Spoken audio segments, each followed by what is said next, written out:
c'est Émilie et aujourd'hui je viens vous parler de la prochaine nouvelle lune qui aura lieu dans le signe d'eau des poissons le 13 mars 2021. Alors déjà merci à toutes les personnes qui ont vu ma conférence sur Zoom sur les énergies planétaires de 2021 ce 5 mars. Elle est en rediffusion sur Facebook et je vais bientôt la mettre sur YouTube aussi. Voilà, merci à toutes les personnes qui sont venues me voir. Alors pour cette nouvelle lune qui va être dans les poissons, soleil-lune qui se rejoignent pour un nouveau cycle de 28 jours, 29 jours à peu près, eh bien il va y avoir cette grande conjonction avec Neptune et Vénus. Alors Neptune c'est le dieu de l'océan. C'est celui qui nous fait rêver, conduit l'imaginaire dans une dimension supérieure, peut-être connectée à la spiritualité, au guide, à la dimension de l'unité dans sa vision la plus élevée. Voilà, dans une dimension d'amour inconditionnel, de rêve, mais vraiment de rêve supérieur, je dirais de rêve...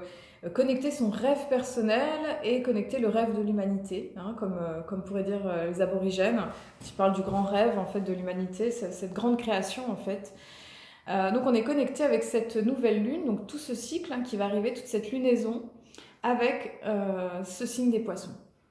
Neptune aussi, alors dans le plus bas de la spirale, dans les dimensions moins élevées, ça peut être aussi l'illusion, ça peut être aussi les dépendances, ça peut être aussi tout ce qui nous trompe, tout ce qui fait que ça manque de clarté, ça manque de quelque part de discernement, hein, qu'on sait pas, on sait pas toujours. Je pense, j'ai l'image un petit peu du bateau, vous savez, qui sur la mer, et puis qu'il y a des brumes comme ça qui s'élèvent, et puis on sait pas toujours où on va, et ça peut sembler un petit peu à la fois des chimères, les sirènes, et puis on sait pas toujours finalement où ça nous emmène, et puis ça peut être parfaitement déconcertant.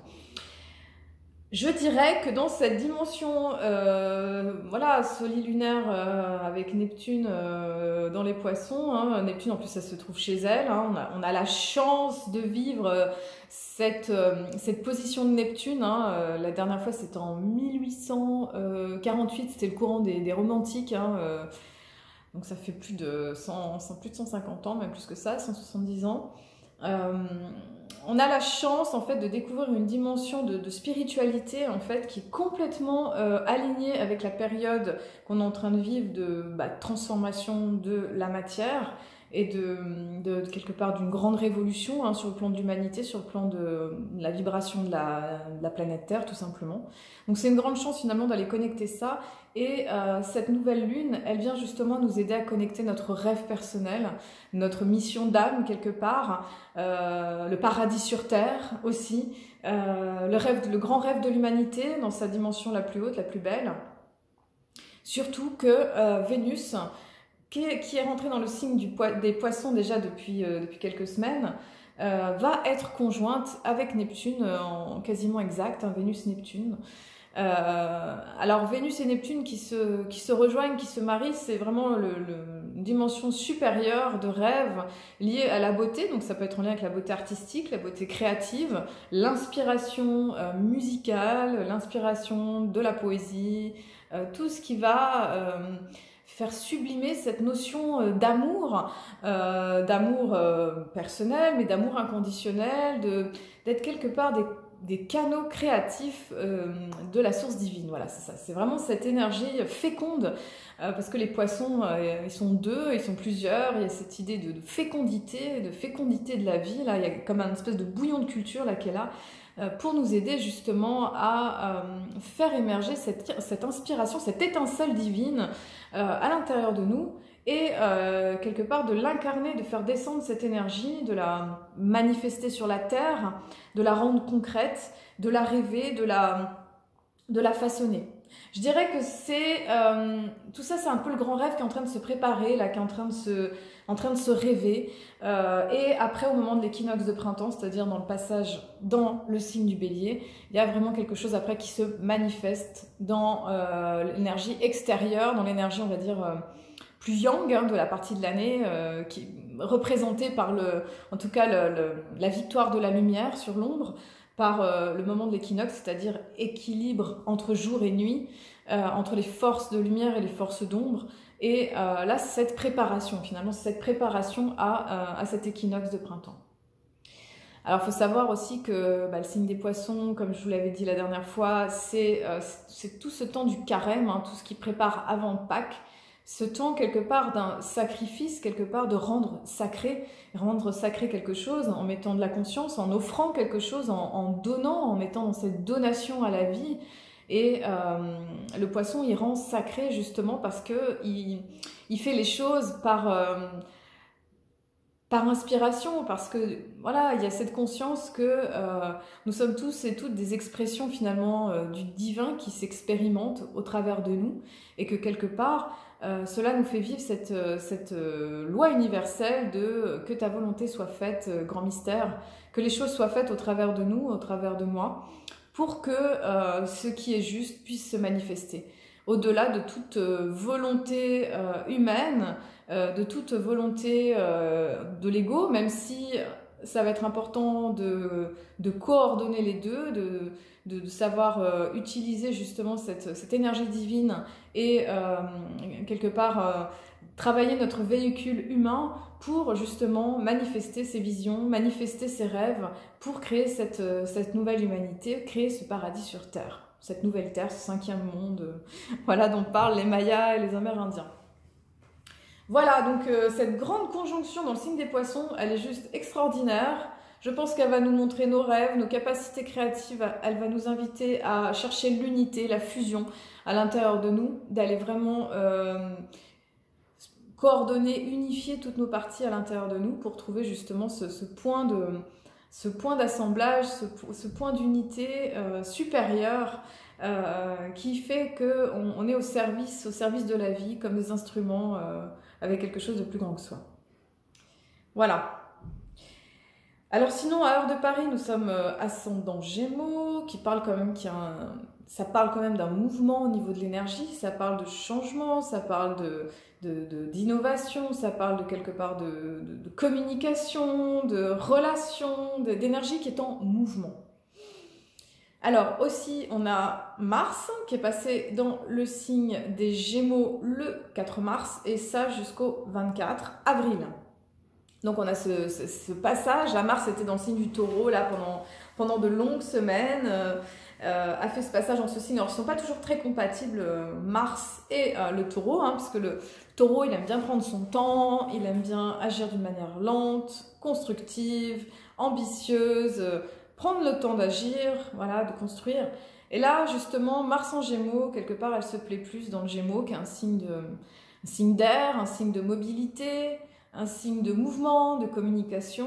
Donc en tout cas, ça parle d'énergie qui est en train de se mettre en place. Il y a une mise en place, il y a une accélération des choses, des événements en fait qui se positionnent, qui s'accélèrent. Ça peut aussi donner plus de contacts, plus de besoins, de communication, de relations. Et je dirais cette fois-ci, il y a peut-être plus de concrétisation dans le fait de pouvoir communiquer, d'être en relation les uns les autres.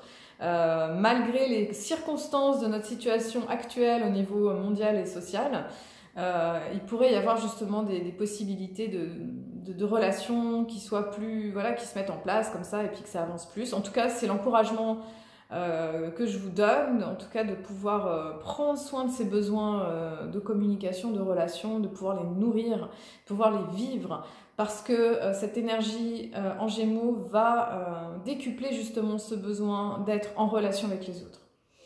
Alors Mars maintenant, ce qu'elle fait, c'est qu'elle est en trigone, c'est-à-dire un aspect harmonieux où l'énergie elle circule bien, avec Saturne. Donc Mars c'est l'action, hein, c'est comment on est dans notre action, notre désir, comment on fait bouger les choses. Et là, il y a ce trigone avec Saturne en Verseau, donc Saturne qui est dans le Verseau depuis le mois de décembre, le passage dans la nouvelle ère, le passage dans le monde du Verseau, là, cette ère du Verseau, cette période de 2000 ans là, qui fait qu'on est en train de vivre une bascule au niveau de la Terre et de l'humanité, hein. C'est vraiment c'est historique, hein. Je crois qu'on s'en rend pas compte parce qu'on est dedans, on est vraiment au début du truc, et puis du coup, c'est pas là où on discerne le plus, c'est vraiment ce qui se passe, qu'on a le recul finalement sur ce qui se passe vraiment. Dans tous les cas, Saturne qui nous parle de restrictions, de blocages, de freins, Bon, elle est toujours dans le Verseau, elle va y rester pendant 2 ans et demi là. Ça parle de restrictions, de freins au niveau de la société, au niveau du collectif, au niveau, voilà, tout ce qu'on a avec la technologie, les écrans, enfin tout ce qu'on a avec cette modernité là. Et ce trigone Mars et Saturne nous aide, en tout cas, nous encourage aussi à prendre notre temps. Parce que Mars, c'est aller, c'est l'action, c'est le mouvement. Et Saturne va dire, ok, bon, on va prendre un petit peu notre temps, tranquille, on va vérifier que les structures sont bien en place, on va essayer de ne pas aller trop vite. Il y a une notion quand même de patience, même si on est en signe d'air, et que l'air, c'est quand même un élément qui circule vite, qui est en mouvement. Il y a cette idée de, ok, on y va, on est en train d'y aller, ça se met en place, mais doucement, tranquille, quoi. Voilà, on va faire les choses, mais pas à pas. Sinon, nous avons toujours Mercure et Jupiter qui sont dans le signe du Verseau, donc Mercure à 26 et Jupiter à 19. Donc cette conjonction, elle est en train finalement de se desserrer, finalement, elle est moins forte qu'avant. Et ça parle quand même de Mercure, communication, relation, Jupiter, expansion. Donc une dimension finalement de relation, d'apprentissage, de communication qui cherche à s'élever au niveau des pensées, au niveau de trouver des nouvelles idées, trouver des nouvelles voies en fait qui nous correspondent, qui correspondent à l'humanité. Essayer de s'affranchir, trouver de la liberté aussi au niveau de la pensée. On va dire qu'on est quand même, il y a ces restrictions, hein, on va pas le nier, hein, ce Saturne en Verseau, là, il nous parle de toutes ces restrictions là qu'on vit avec cette situation avec le Covid, là. Et il y a comme un besoin, en fait, d'aller chercher, trouver les réponses pour trouver de la liberté, pour s'émanciper, pour créer justement ces nouvelles voies qui vont permettre de façonner ce nouveau monde. Voilà, donc on a toujours notre beau carré Saturne et Uranus, qui est vraiment cette toile de fond de 2021 et une grande partie de 2022, donc vraiment ce carré entre le Père et le Fils, Uranus et Chronos, qui demande de faire bouger les choses, qui impose une espèce de tension interne, externe, créative. Finalement, c'est une tension créative pour chercher, pour trouver des nouvelles voies, pour révéler les êtres que nous sommes, pour justement trouver cette nouvelle manière de construire ce nouveau monde, hein, c'est ça. Pour ça, ça passe aussi par le fait de laisser les choses, les structures, les mondes, les univers, les croyances se déconstruire, laisser les vieux mondes s'écrouler pour pouvoir aussi façonner le nouveau qui finalement est déjà là. Voilà, donc on a toutes ces planètes qui agissent d'une façon intense. Donc voilà, ça va être une nouvelle lune de beauté, d'inspiration, d'amour, hein, très très forte, hein, surtout que Vénus, elle va...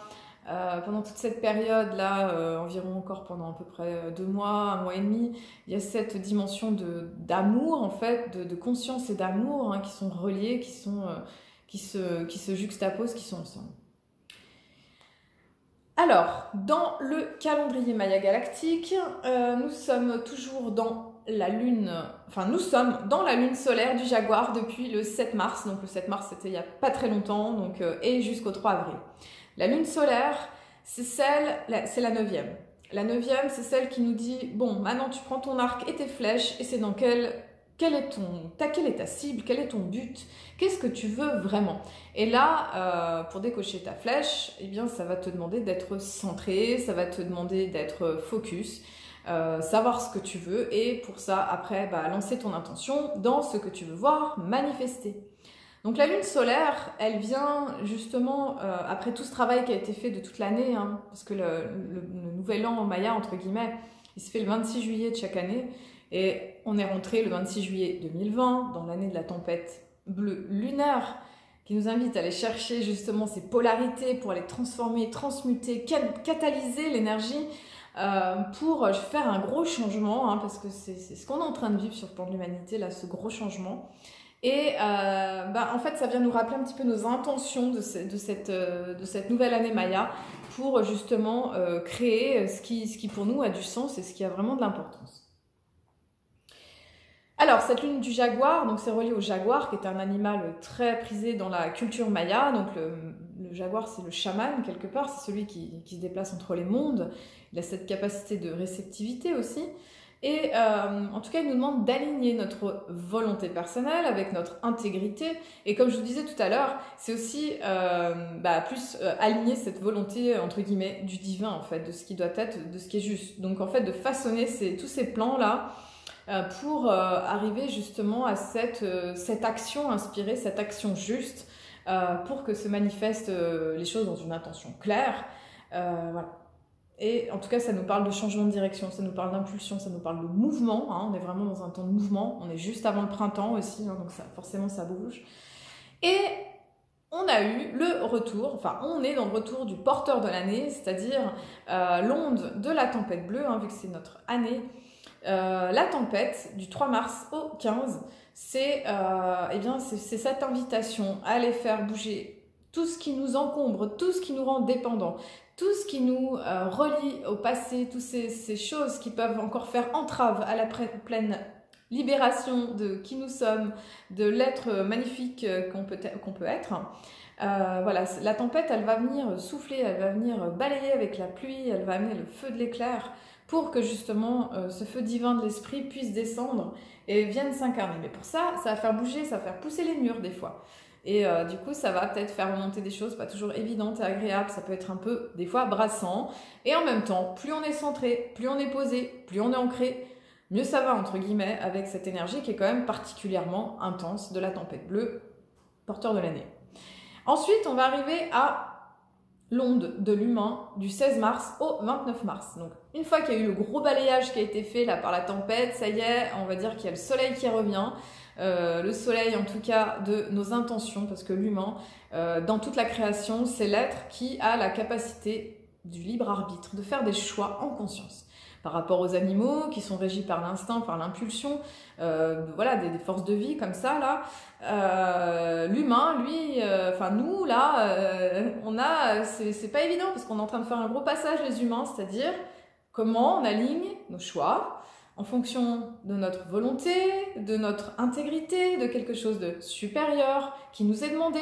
Et oui, l'humain, là, qui est très relié aussi au signe du Verseau, c'est-à-dire comment on incarne cette nouvelle humanité. Mais cette nouvelle humanité, c'est déjà à l'intérieur de nous, en fait. Comment on incarne cet humain, en fait, qui est capable d'élever sa conscience, qui est capable d'élever justement l'être qu'il est pour connecter justement ce divin sur la Terre.